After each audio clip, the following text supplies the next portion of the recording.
if you're on the West Coast. Thank you so much for joining us today. As Maddie noted, my name is Andrew Schulte. I am a member of the support team at ICF. We are a implementation contractor supporting the EPA Energy Star Buildings program. I myself have been supporting Energy Star Buildings for the last 17 years, so I have used Portfolio Manager a time or two. I've given various trainings, and I'm excited today to give this inaugural presentation of this training on benchmarking properties with on-site renewable electricity generation. I do want to go through today's learning objectives. The first thing I do want to note, though, is, again, as I mentioned, this is our first time presenting this webinar. So we're very excited to see what our attendees think about this form factor. Although I do want to note that this content and the functionality we're going to be discussing in Portfolio Manager isn't new.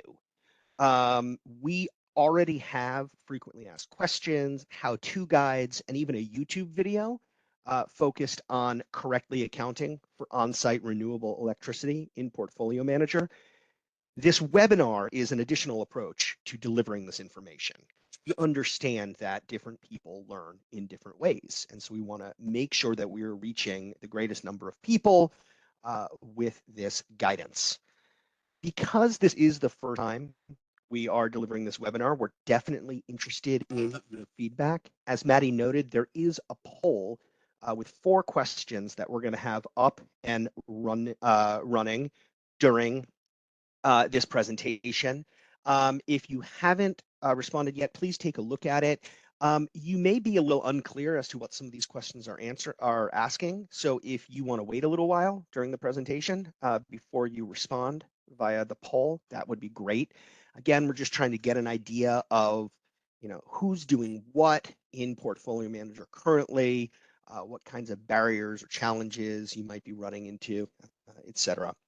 Also, throughout this presentation, we may come to parts where there's an assumption being made on my part as to, what kind of data you building owners would be expected to have. If any of that doesn't quite land for you, or if you think, there are other considerations, or, a given assumption won't always hold, by all means, please type that in via the chat window, and we'll take note of it and integrate it into the next presentation of this webinar. And of course, if you can think of other or different ways to deliver this information that you'd like us to integrate into this webinar, please do let us know. All right, with that, today's learning objectives. So 3 main bins of learning objectives here. First, we want to do a little bit of upfront discussion as to why is it so important to correctly account for on-site renewables in Portfolio Manager? Why are we trying to deliver this information in so many different ways via FAQs and fact sheets and videos and webinars? Why do we feel that this needs to be communicated clearly and in many different ways? Second, we're going to take a quick tour through Portfolio Manager's existing functionality to show you a simple case of how you would correctly account for on-site renewable electricity in Portfolio Manager. This is not going to be a live demo. Rather, we're going to use annotated screenshots. But certainly, if you think a live demo would add something to the presentation, certainly let us know in your feedback. And then finally, there are some cases here in which you simply may not have access to the data flows that are required to correctly benchmark a building with on-site renewable energy. We're going to point out what some of those cases might be. We're going to point out how you might be able to work around the issue, and what are some different implications of different workarounds. So with that, let's go ahead and dive into learning objective number 1. All right, so right off the bat, why is it important to get this right? Well, as more and more building owners are pursuing on-site renewable energy as a way to address the greenhouse gas emissions of their properties, it's going to become more and more important to ensure that our portfolio manager users are tracking this information correctly. So a little bit of background here just to contextualize everything.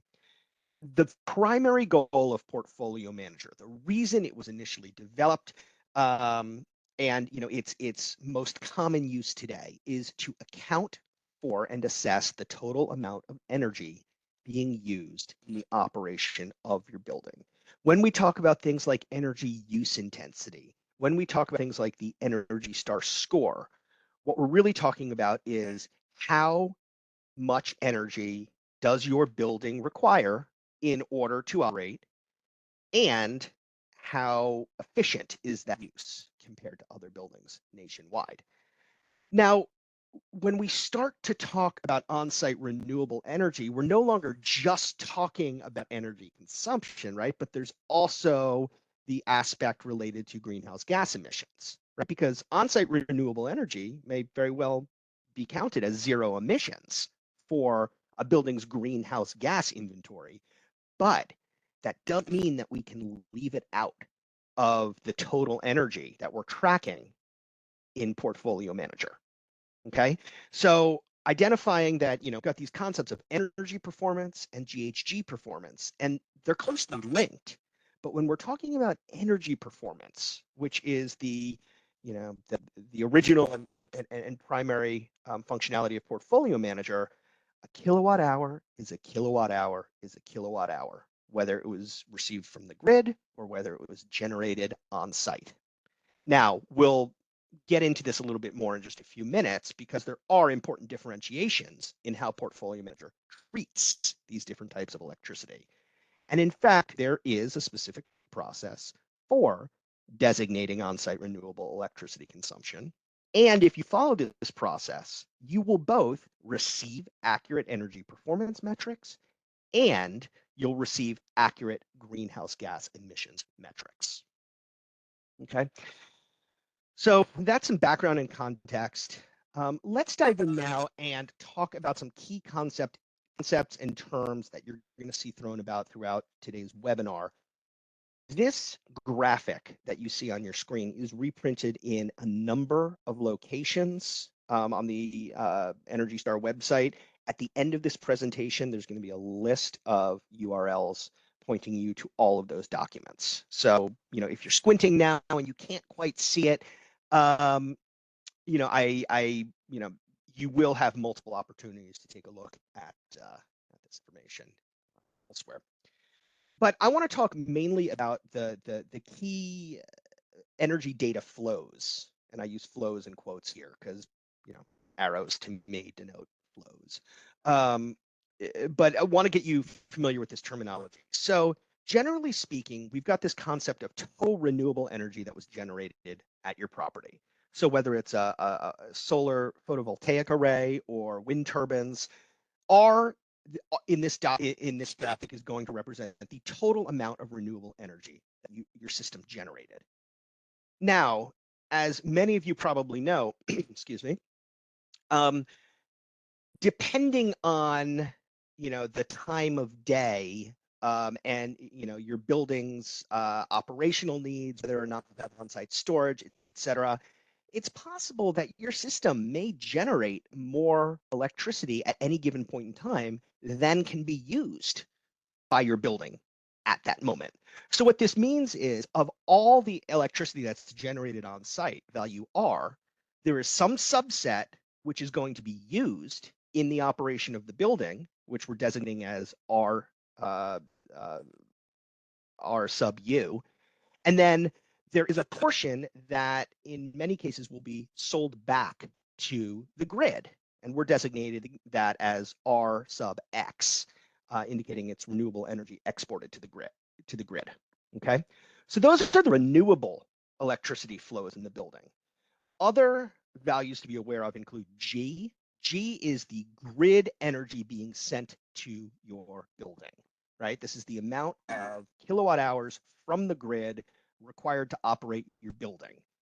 This includes any grid electricity that was required to supplement on-site renewably generated electricity during a time when the building's demand was greater than what your system could produce. Also, obviously, during cloudy days or at night or on days with no wind, right? You're going to need to supplement your on-site renewable energy with grid electricity to meet the building's operating requirements. So G is an important flow to note here. And then we're also going to talk the concept of net metered energy consumption, or N, right? So this would be basically taking the grid energy that you purchased from the grid minus the on-site generated renewable energy that was exported back to the grid.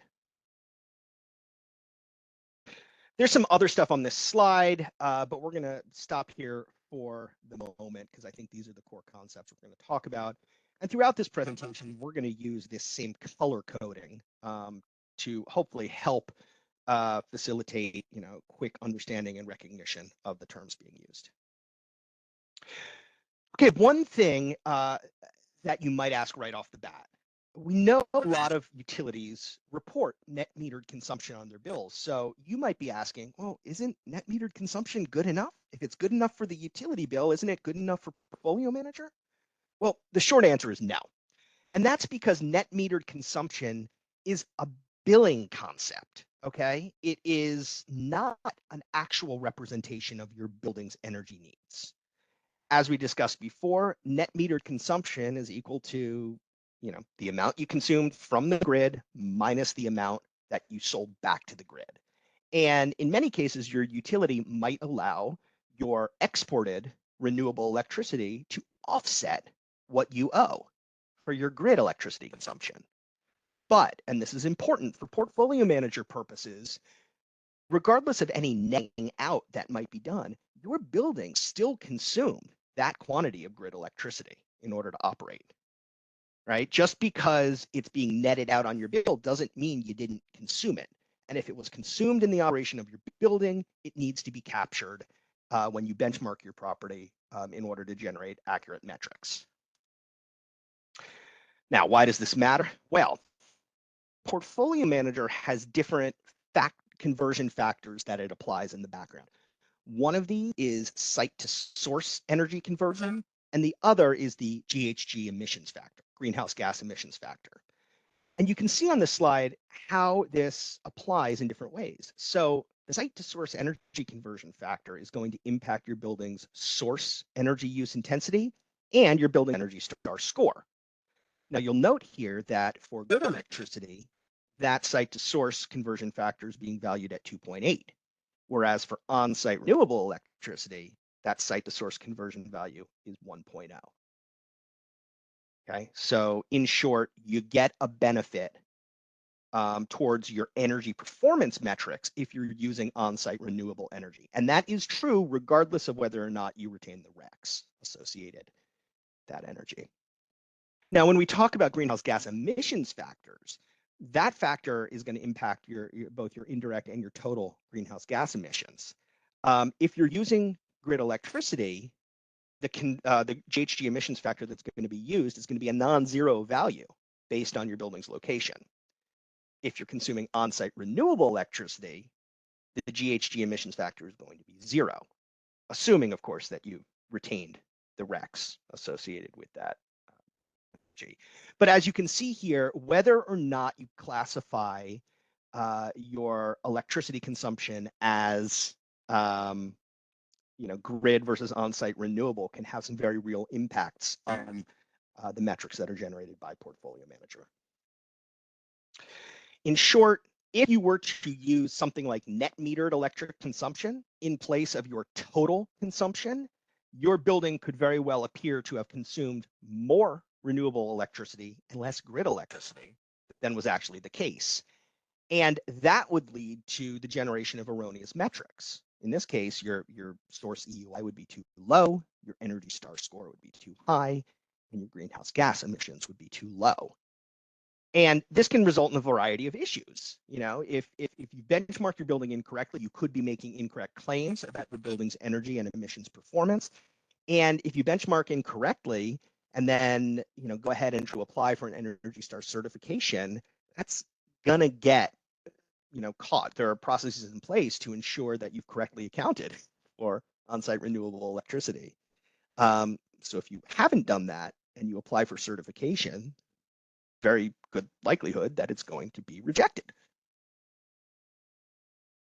All right, so background aside, let's talk about how we use the existing functionality in Portfolio Manager to correctly allocate the consumption of on-site renewable electricity versus grid electricity.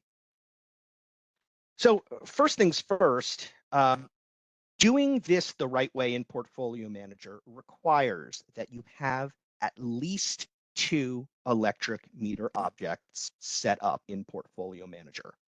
One for your grid electricity and one for your on-site renewable electricity. You might have, more than 1 meters at your Portfolio Manager record capturing grid electricity. You might have other fuel sources, like natural gas. But in this case, we're talking just about electricity.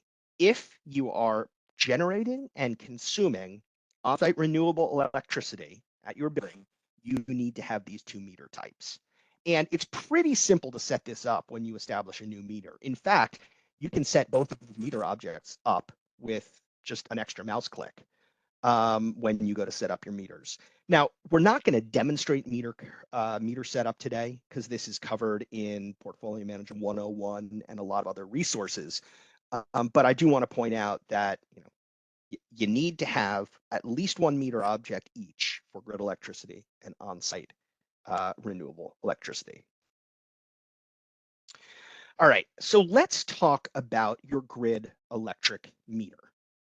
So what I did is I put there's a small version of the overall, renewable energy flow diagram up on the screen, and I've tried to crosswalk that with the data input field in Portfolio Manager for a grid electric meter.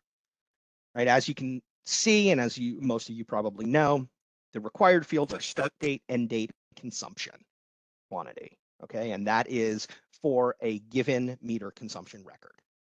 And in this case, the field called usage or total usage in the Portfolio Manager meter is equivalent to this flow that we're calling value G, total grid energy sent to the building. Now, the on-site renewable electric meter looks a little bit different, but still fairly straightforward. For any meter consumption value, you need the start date, the end date, and then it asks you to enter 2 values: the amount of renewable energy that was generated on site and used on site. Okay, that's equivalent to value R sub U in our diagram. And you also have to specify the amount of renewable energy generated on site and exported off site. And that's the value designated as R sub X in the diagram. Finally, it is required that you designate the ownership of the RECs, the renewable energy certificates associated with this green power. We'll talk in a few minutes about why that's important and how your choice here can impact your metrics. The other thing that I do want to point out is that you'll note that nowhere in here do you actually capture the value R, right? The total amount of renewable energy generation. That's because R is broken down into R sub U and R sub X. Okay, so the presumption here is that you have a mechanism, probably metering at the inverter, level for your solar or your wind system. You have the ability to identify the generation quantity R for any given time period. And then the intent is that you should be able to identify these 2 substreams, the portion of R that was used on site and the portion of R that was exported off site. We're going to talk a little bit more about the math here. Just a minute. But what I want to do is go through a simple example. Okay, so let's just take 1 period. Okay, yes, when you're filling in data in Portfolio Manager, you're accounting for multiple years worth of meter consumption records in multiple entries, but let's just talk right now about 1 meter consumption record. Let's say for the calendar month, January 2020. Okay, and basically we just made up some numbers here, right, to demonstrate how we walk through this. But let's say that during that month, the on-site renewable system generated 1,000 kilowatt hours. So that's value R. We know also that during that same period of time, 50 kilowatt hours were not needed at the time they were generated, and so they were sold back to the grid. Therefore, that's value R sub X. Finally, we also know that 75 kilowatt hours of grid electricity, or flow G, were required to operate the building at times when there was insufficient PV generation. Okay, we're making a couple of assumptions here. The first is that the solar photovoltaic system tracking allows a building owner to easily quantify total generation for a given period of time. We feel that's a pretty safe assumption, but if that's not the case, by all means, please let us know in the comments. Certainly, we recognize that this could be different based on whether the on-site renewable energy system is owned by the building owner or whether it's a power purchase, part of a power purchase agreement. That said, generally speaking, our assumption is that it is possible to fairly readily obtain this total generation value for any given point in time. We are also assuming that utility bill, the invoice that comes from the utility, is accounting for both total grid electricity consumption and the quantity of on-site generated electricity that was sold back to the grid. This assumption may not always hold, and we're going to talk about that case in a few minutes, but we're keeping this simple for now, right? We're just saying, hey, let's presume that you've got every piece of data that you need, whether from your own tracking or from the utility bill. All right, so how does that work? Well, first things first, in the grid electricity meter, if you'll recall, we said that total grid electricity consumption for this period was 75 kilowatt hours. So we enter start date, 1/1/2020, end date, 1/31/2020, and consumption, 75 kilowatt hours. Great, we're done with the grid electricity meter. Now, for the on-site renewable electricity meter, for that very same period of time, January 1st, 2020 through January 31st, 2020, we're going to put in the amount of renewable electricity used on site and exported off site. So if you remember, the value R is one that we have from our on-site system logs. That value was 1,000, but we also know that 50 kilowatt hours were sold back to the grid. So what that means is the energy exported off site, we put in the number 50. And then for energy used on site, we take 1,000 minus 50, and that's 950. So essentially what you are telling Portfolio Manager here is that for this given period of time, a total of 1,025 kilowatt hours were consumed, the vast majority of which were on-site renewable electricity with a little bit of grid electricity to supplement it. Right? That's what the tool is seeing when it's generating metrics based on this information. All right, so what happens if your utility bill only gives you net metered usage data instead of your total grid consumption? Well, first things first, it happens, and we know it happens. There are a lot of utilities, who on the bill, they're just putting the net quantity because at the end of the day, that's what they're billing you for, right? They're not, their billing system may not indicate all the various flows into and out of your building. It may simply just tell you, hey, here's what you owe.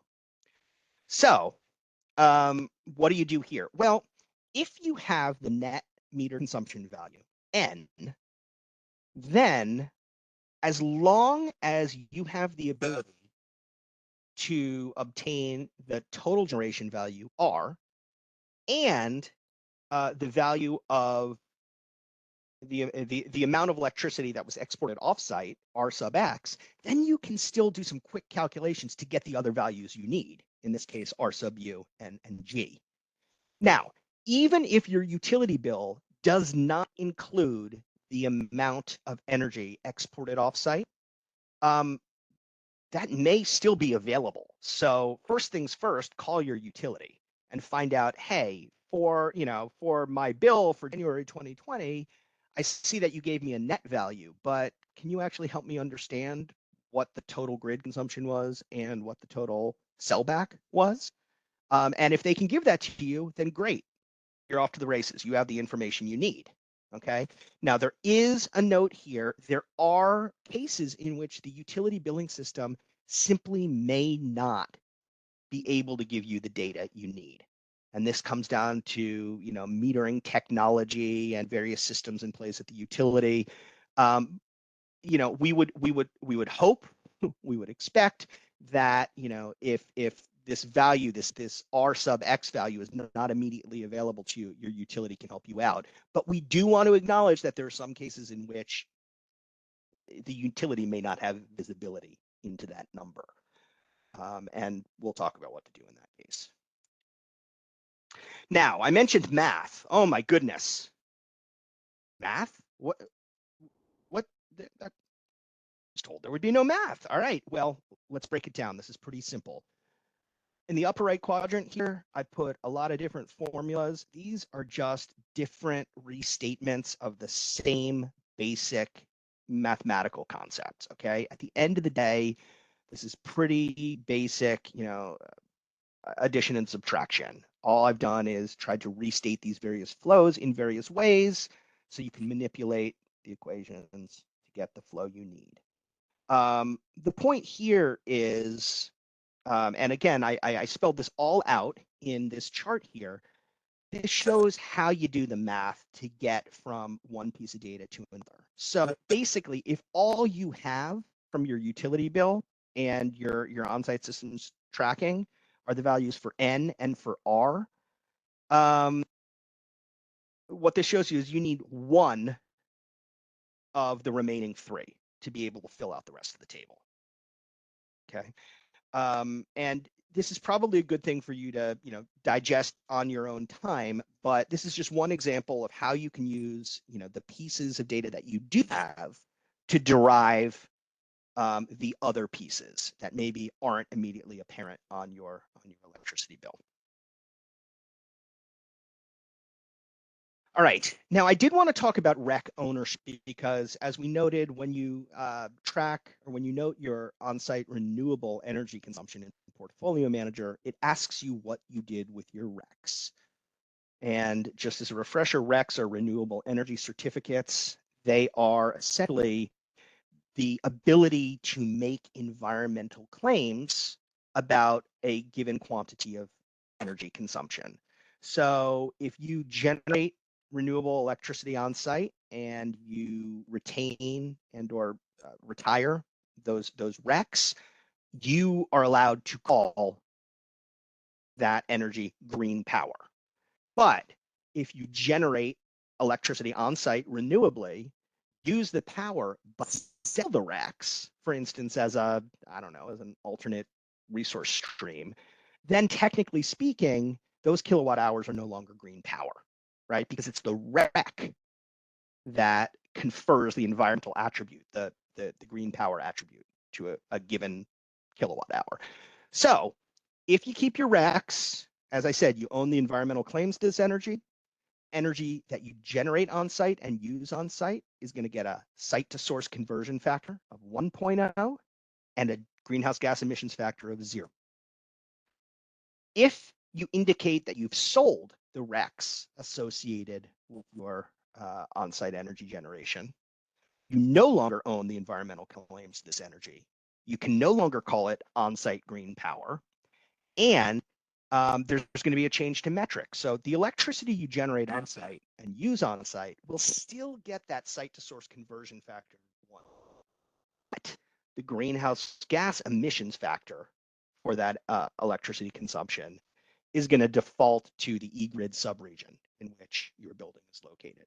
So basically, it's going to be the difference between a GHG emissions factor of 0 and some figure probably in the range of, I don't know, 50 to 200, which is, greater than 0. Okay. Now this table may help to spell this out a little bit more. We pulled this from our Green Power Technical Reference Guide. So what you can see here is with regard to your source energy and your Energy Star score, if you are consuming on-site renewable electricity in the operation of your building, you're gonna see better metrics, okay? Regardless of whether you own the RECs or sell the RECs. Because on-site renewable electricity is not subject to transmission and distribution losses, that's why it can be given a site to source conversion factor of 1.0. And so basically you're going to get that credit for every kilowatt hour of electricity generated on site, consumed on site, right? So from an energy efficiency perspective, you're getting a benefit if you use on-site green power, regardless of what you do with the RECs. Now, for your total emissions, right, your greenhouse gas emissions, whether or not your emissions change is going to be based on whether or not you own the RECs, right? So if you own the RECs, you're going to get that 0 emissions factor, right? So you're going to see your total emissions decrease, right, or improve. If you sell the RECs, you no longer have the ability to make those environmental claims. So if you sell the RECs, it's as if your energy came from the grid, right? So you're not going to see any benefit to your greenhouse gas emissions. Now, you can see here that there's this concept of arbitraging RECs, which is a little bit more nuanced than I want to go into today because it involves both on-site green power and off-site green power. If folks are curious, go ahead and ask a question for the Q&A and we'll cover it if we can. All right, so we made it through the first 2 parts of our learning objectives, and now we're going to get to the third and final, which we'll hope to zoom through, and then we can get to our Q&A. Right now, we're going to discuss a few of the most scenarios in which portfolio manager users might not have or might not be able to get the data required to benchmark correctly. Right. In the previous few minutes, we've spent some time talking about, the specific values that you need to benchmark correctly. It is a little bit nuanced. It is a little bit nitpicky, but that is what's required for the tool to work. But what happens if, for whatever reason, you don't have that information? All right, well, let's talk about a couple of different scenarios. Scenario 1. We discussed how, it's not a problem to get net metered consumption data from your utility as long as you also have a way to access that corresponding value for, R sub X and or G, right? But what happens if your utility both reports net metered consumption and they can't provide you with the total grid consumption value or the amount that was sold back to the grid? Okay, decision tree time. First question, does your building have an aftermarket or non-utility sub-meter in place from which you can capture these values?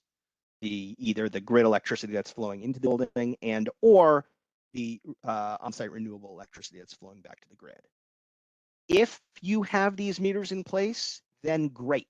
You can proceed, as per the slides, slide 15 and 16 above. So that's a reference for those of you when you have these slides in front of you later. So there's a solution there, right? But if you don't have meters in place that would give you either the value R sub X or G, you're going to need to use a workaround.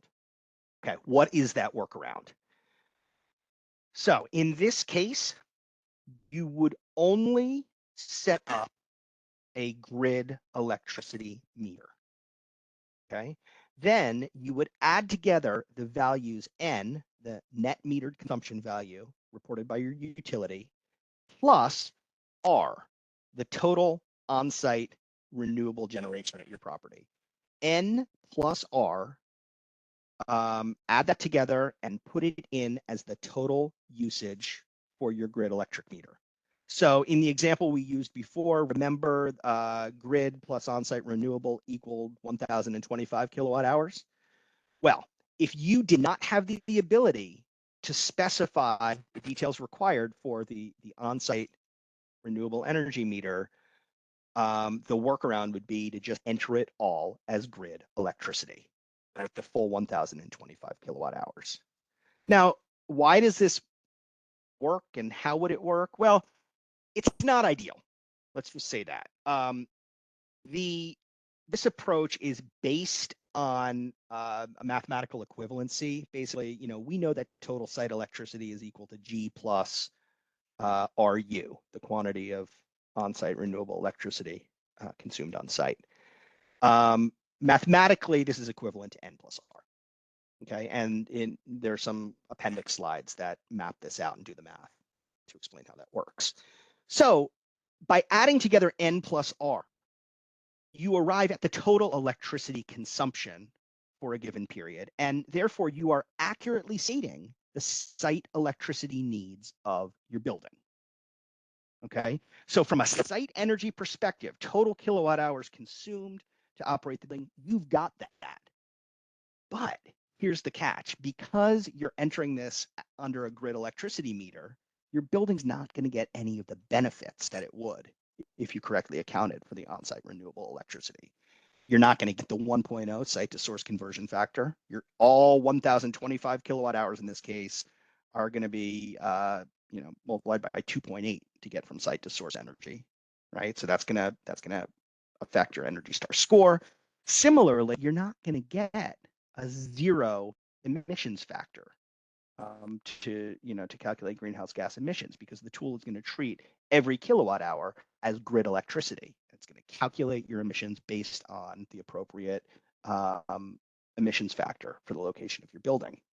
So what this all means is that your property in this case would have a higher source EUI, a lower Energy Star score, and higher greenhouse gas emissions than would be the case if you had been able to correctly allocate your grid electricity consumption versus your renewable electricity consumption.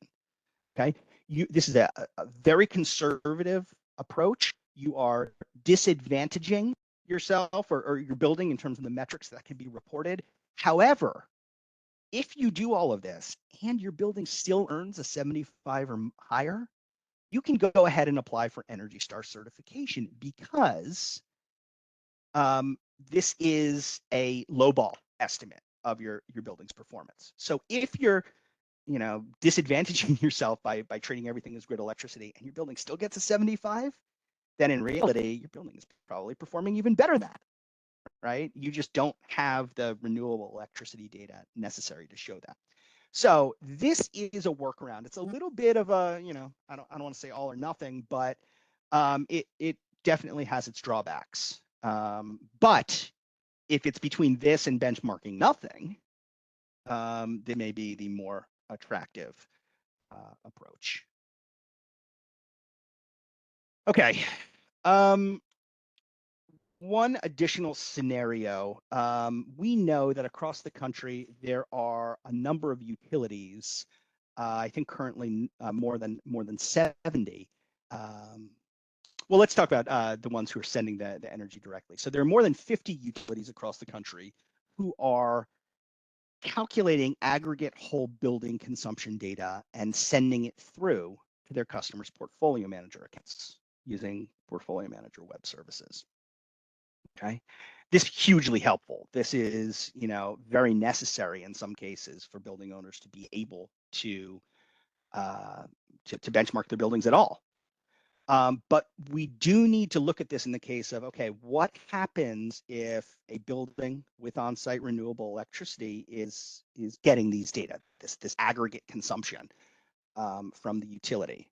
Well, the first question to ask is, what is the value they're pushing to Portfolio Manager? Is it the total or gross grid electricity consumption, or is it a net metered value? And if you're not sure, first thing to do is reach out to your utility to ask.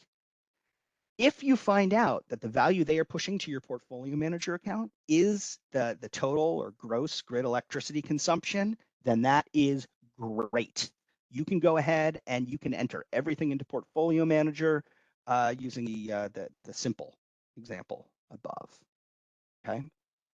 But if the utility, if it turns out that the value that they're pushing to portfolio manager is a net metered consumption value, then you're going to have to do a little bit more work to make sure that all your metrics calculate correctly. So the approach you're going to take is going to depend on whether you have access to other required data flows. In this case, specifically the R sub X value.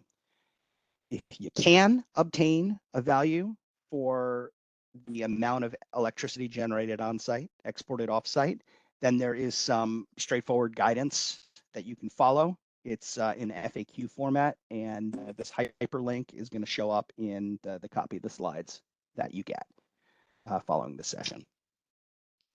Now, if you can't obtain the quantity of energy, on-site renewable electricity that you exported, basically, you're going to need to use the workaround we discussed earlier. But before doing the workaround, you're actually going to need to manually create another grid electric meter, right? Because in this case, the utility is pushing value N to the meter object that it manages.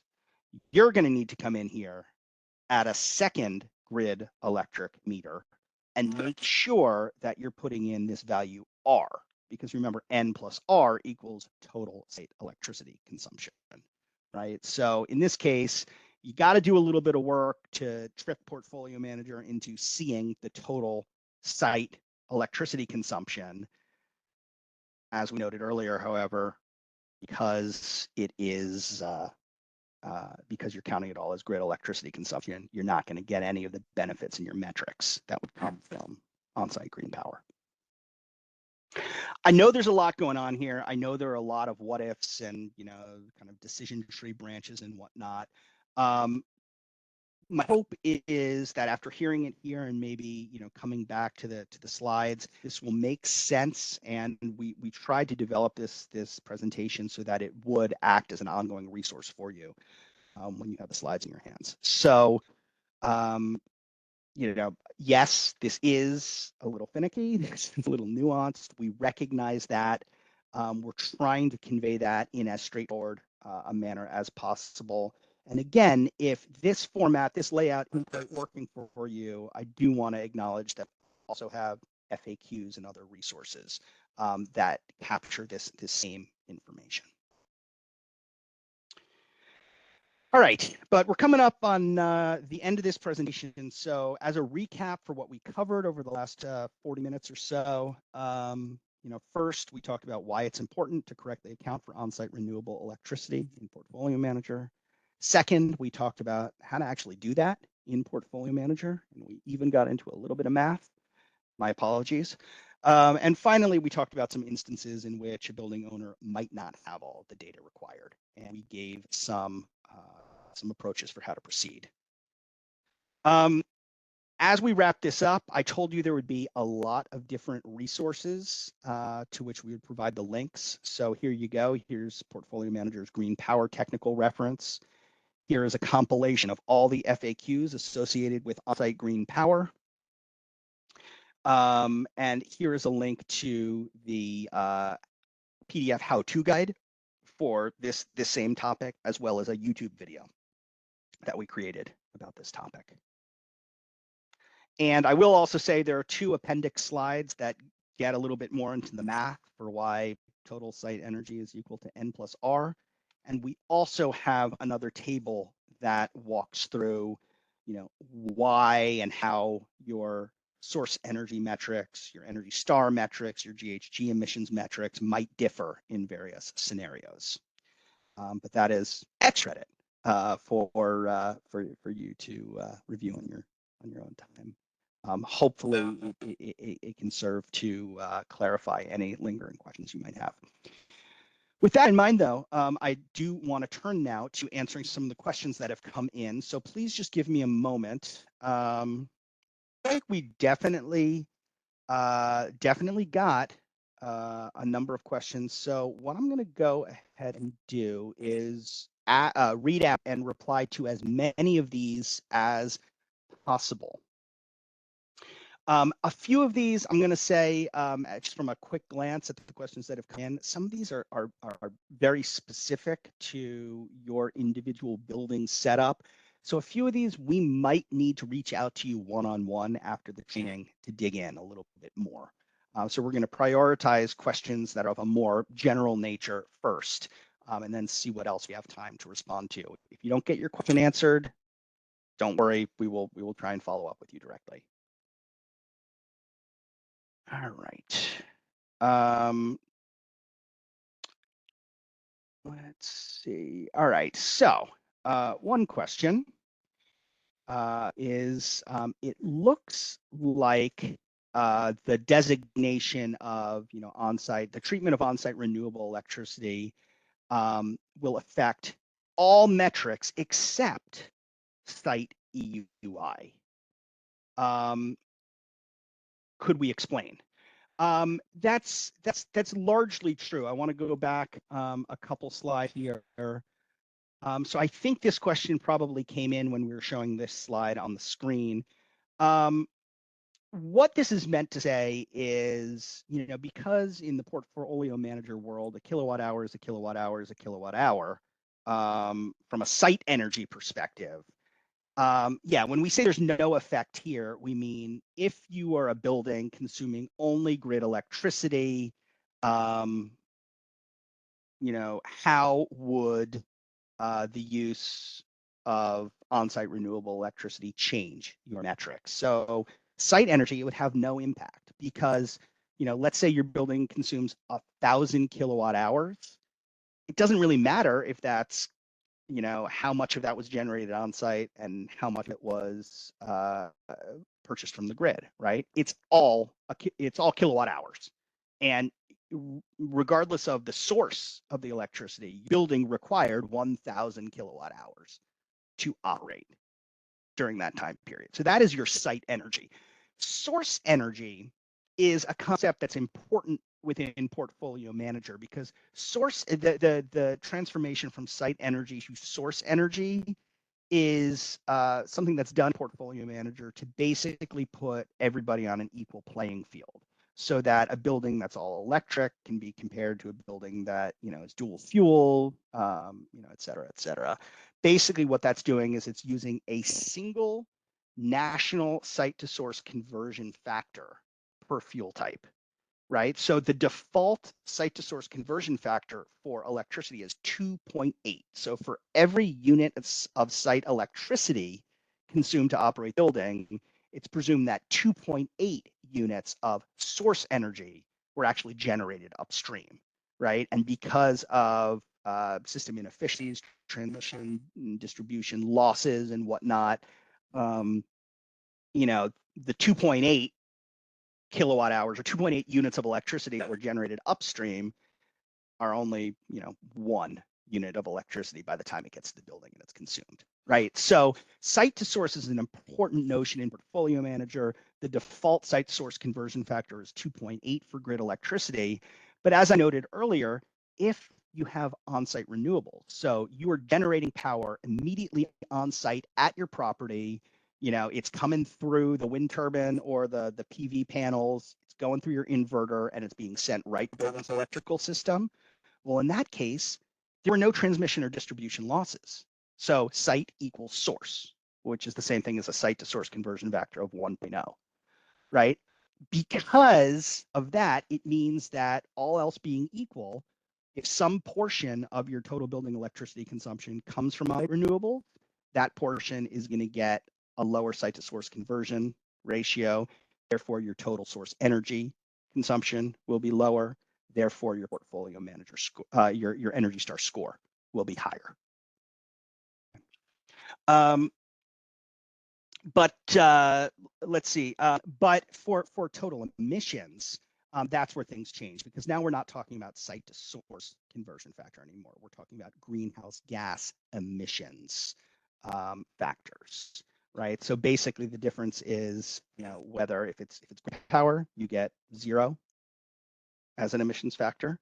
So basically from an emissions perspective, that electricity was free. Well, it's the wrong word, but it was 0 emissions. If it's grid electricity, then it's, obviously it is valued at whatever the correct emissions factor is for your building's location. So hopefully that further clarifies what this attendee was asking. And I do want to point out, I've kind of reiterated this information in a different way on this final slide, this appendix slide. And this is where we kind of walk through indicative math to show how various metrics would be impacted in a couple of different scenarios.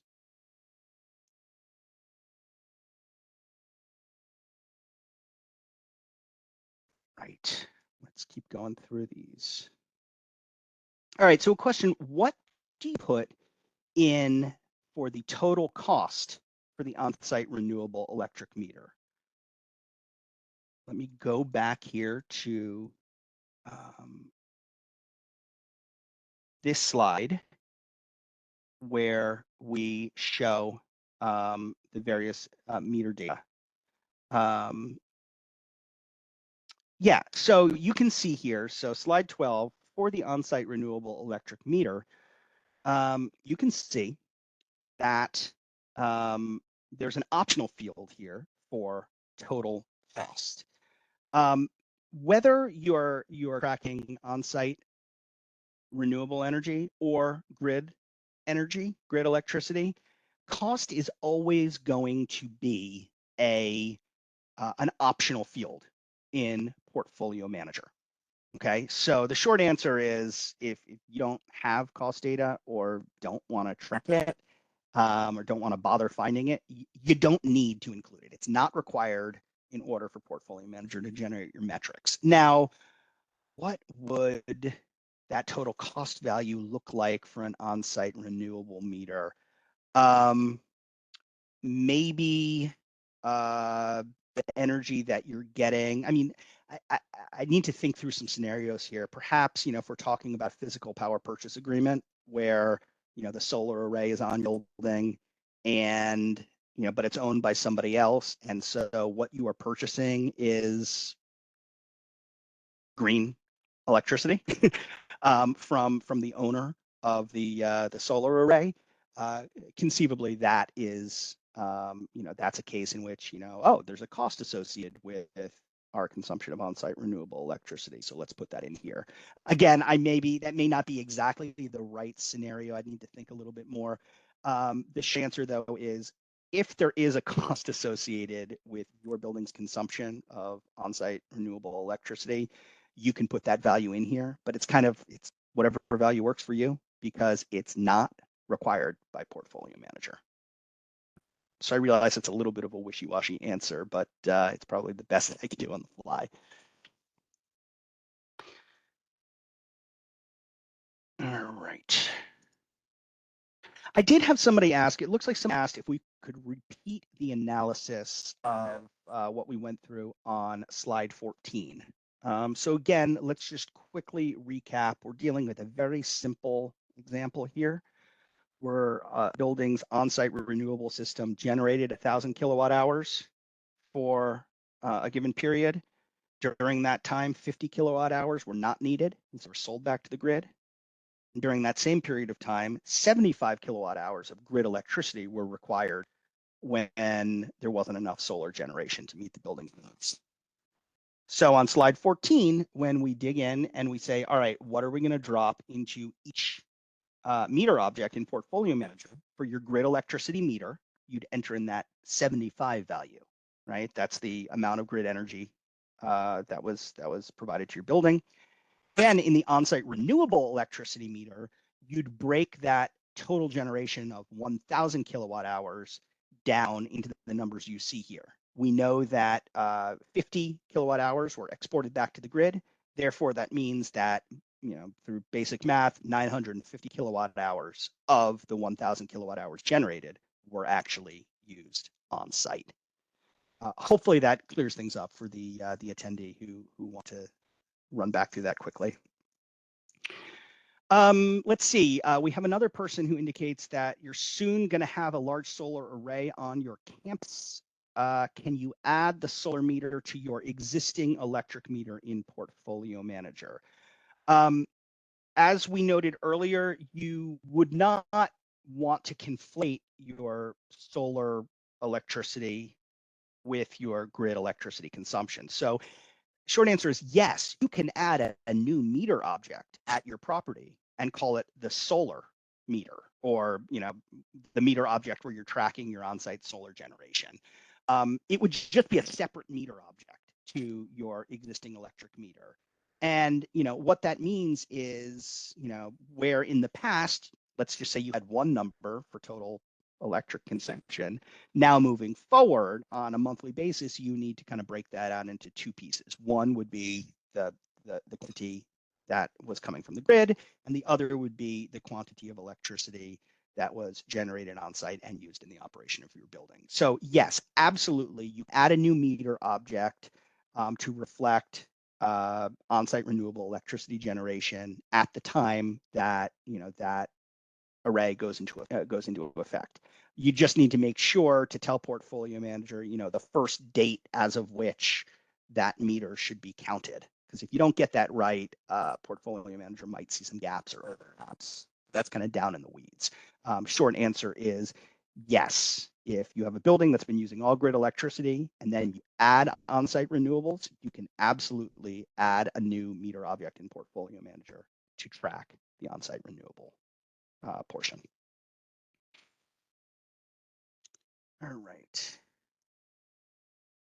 Similar question, how does adding an on-site renewable meter impact previous data if you've been benchmarking for a number of years? Well, really, I mean, if it's a new meter, if it's a new on-site renewable electricity project, then you just pick it up from the point where it was put in place, right? So, up till such and such a date, you had, all grid electricity, and then from such and such a date moving forward, you had a combination of grid electricity plus on-site solar generation. That's how you would do it moving forward if you had, if you were adding a renewable energy system to your building. If, however, you have had on-site renewables for many years and you were just never tracking it in Portfolio Manager, that's a different case, because you're going to basically have to go back in time and rebuild the data set to reflect some of the details that we discussed today. That may be possible, or you may choose, hey, you know what? We're just going to start tracking this from today moving forward. It really depends, building, what kind of data you have, what the level of effort would be, to correct essentially or update old data. But that is something that it is possible to do. You can go back in time in Portfolio Manager and you can update or edit or more appropriately reflect data that you put into Portfolio Manager. But when we start talking about going back a number of years, please recognize that there would be a little bit of work that would need to be done. Okay, so we got a lot of questions here. It is 3 p.m. I'm going to work with our team to identify all the questions that have not yet been asked out loud. Again, we are keeping a running list. We know who you are. We know what question you asked. So we're going to work on getting you some responses as quickly as possible. It might take us a few days. I do want you to know, though, that we're not ignoring you. But again, we wanted to prioritize those questions that we thought were the most general and therefore would benefit everybody. Call. It doesn't mean that your question wasn't important. It just means that it was a little bit more specific and nuanced, and we want to take a little bit more time in getting back to you. All right, so with that, we're going to call an end to today's training. If you haven't yet filled out the polling question, please do so. It is, I believe, still running. And Maddie, if you could leave the line open for a few minutes after we close out, that'll give anybody who wants it a few more minutes to enter their polling questions. Again, we're just trying to get a better sense of, what data people have access to get a sense of, who can follow the instructions, who is capable of, following the instructions that we laid out today based on the data points that are available to you. So we very much appreciate you joining us today. We hope you found this training useful and worthwhile. If you think that there are areas that could be improved upon or fine-tuned for the next presentation, please absolutely let us know. Again, this was the first time we delivered this webinar, so always looking to continually improve our presentation. For the meantime, though, I do want to say thank you to everybody for your time. We hope to see you again on future webinars, and have a great rest of your day and great rest of your week. And thanks again. Bye, everybody.